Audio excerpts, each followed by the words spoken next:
কত সম্মান দিলেন। আল্লাহর হাবিব বললেন, ও আমার আল্লাহর ফেরেশতারা, আমি আল্লাহর হাবিব এই কারণে পৃথিবীতে আসিনি, আমি এই কারণে পৃথিবীতে আসিনি, বাল আরজু আইয়ুখরিজাল্লাহু মিন আসলাবিহিম মান ইয়াবুদুল্লাহ, আমি তো আল্লাহর নবী চাই এরা আমাকে বোঝে না, এদের সন্তান সন্ততি এক সময় আমাকে বুঝবে, এক সময় আমাকে বুঝবে, তারা ঈমান আনবে। এই ছিল আমার হাবিব। আমার ভাইরা, আমার মুসলমান দিনদরদি, আমার নবী প্রেমিক ভাইয়েরা, এই রকম দুশমন তখনও ছিল, এখনো আছে। আল্লাহ রাব্বুল আলামিন আমাদেরকে ক্ষমতা দিয়েছেন।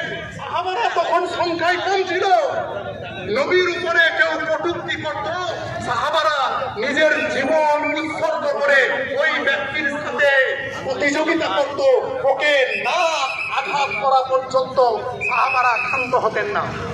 এক সময় আল্লাহর নবীকে আবু জাহাল গাল বন্ধ করেছিল, খারাপ কথা বলেছিল। মুআয আর মুআব্বাদ দুটো বাচ্চা ছেলে শুনেছিল যে আল্লাহর হাবিবকে আবু জাহাল গাল দিয়েছে।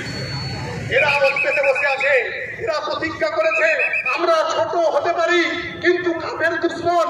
আবু জাহাল তখন কাফেরদের নেতা, ইসলামের সবচাইতে ঘোর শত্রু, কিন্তু মুআয আর মুআব্বাদ একবারে ছোট বাচ্চা ছেলে প্রতিজ্ঞা করলো, দু ভাই আবু জেহেলকে যেখানেই দেখবো আল্লাহর নবীর সাথে বেয়াদবি করার কারণে আমাদের জীবন চলে যাবে, ওকে কিন্তু আমরা ছাড়বো না। এই ঘটনা বদর যুদ্ধে এই দুজন বাচ্চা এসে বয়স্ক সাহাবা আব্দুর রহমান বিন আওফ রাদিয়াল্লাহু তাআলা আনহুর একজন, এই মুআয ছোট্ট বাচ্চা ছেলে তার ভাইকে না জেনে চাচা জানকে এসে বলছে, চাচা জান আবু জাহালকে কি আপনি চেনেন?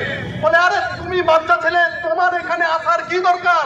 এ তো বদরের মাঠ, আমরা সংখ্যায় কম, ওরা সংখ্যায় বেশি, মাত্র আমরা 313 জন, ওরা হাজারের চাইতে বেশি, তোমরা বাচ্চা হয়ে এখানে এসেছো কেন?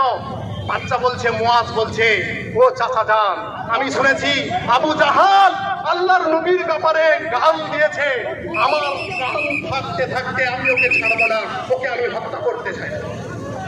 ঝাঁপিয়ে বললেন, মুআয আর মুআব্বাদ আবু জাহালকে নিধন করলেন। আমার বাপেরা, আমরা সাহাবাদের চাইতে সংখ্যায় অনেক বেশি, সাহাবাদের চাইতে অর্থ সম্পদ আমাদের অনেক বেশি।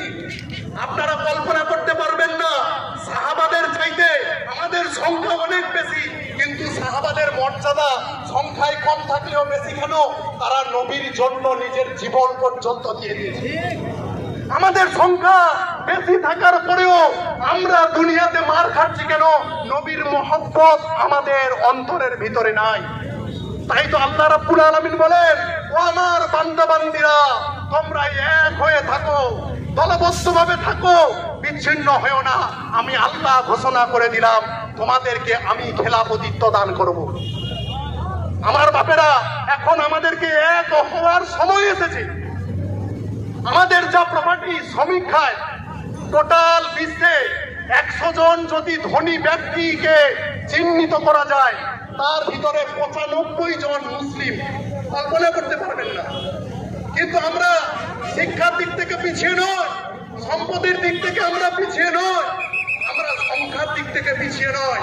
আমরা পৃথিবীতে আমাদের সংখ্যা যথেষ্ট পরিমাণে বেশি, কিন্তু আমার বাপেরা, এই আমাদের এত কিছু থাকার পরেও আমাদেরকে অবহেলিত করে এই ভারতবর্ষের সরকার, কেন্দ্র সরকার আমাদেরকে চায় মুসলমানদের পাওয়ারকে ছিনিয়ে নিতে হবে। তারা চক্রান্ত করে, তাই তো তারা ওয়াকফ সম্পত্তি প্রায় 9.4 লক্ষ একর জায়গা তারা করায়ত্ত করতে চায়। লজ্জা লাগে চীন সরকার, তারা 2000 কিলোমিটার জায়গা, আমাদের ভারতের জায়গা তারা দখল করে আছে। ওই কেন্দ্রের যারা ডিপার্টমেন্টে আছে, তারা কই চীন সরকারের কাছ থেকে 2000 কিলোমিটার জায়গা তারা ছিনিয়ে নিয়ে আসে না? আমাদের কেন্দ্রের সরকার যিনি আছেন, তিনারা যদি চায়, আমরা রক্ত দিও চীন সরকারের কাছ থেকে 2000 কিলোমিটার জায়গা আমরা ছিনাতে চাই। কিন্তু এখানে তারা একেবারে চুনোপুটির মতো থাকে। আমাদের সম্পদ, আমাদের পূর্বপুরুষের রেখে যাওয়া সম্পদ তারা নিয়ে, তারা বিক্রি করে, তারা সেখানে তাদের নিজের চরিতার্থকে ফলপ্রসূ করতে চায়। আজকে সত্যি ভাবতে অবাক লাগে, কর্ণাটকে দেখেন কি অবস্থা আমাদের ভারতবর্ষে। মসজিদে ঢুকে দুজন হিন্দু আমাদের সন্ত্রাসী ভাই বলছি, তারা গিয়ে মসজিদের ভিতরে জয় শ্রীরাম স্লোগান দিয়েছে। দুঃখের বিষয়, আমি যদি কোনো মন্দিরে গিয়ে আমি নারায় তকবীর আল্লাহু আকবার বলি, তাহলে সমস্ত গদি মিডিয়া সেখানে গিয়ে আমাকে অ্যারেস্ট করবে, বলবে এ হচ্ছে আমাদের ভারতবর্ষের সন্ত্রাস, বলবে না ভাই? কিন্তু মসজিদের ভিতরে গিয়ে জয় শ্রীরাম স্লোগান দিচ্ছে।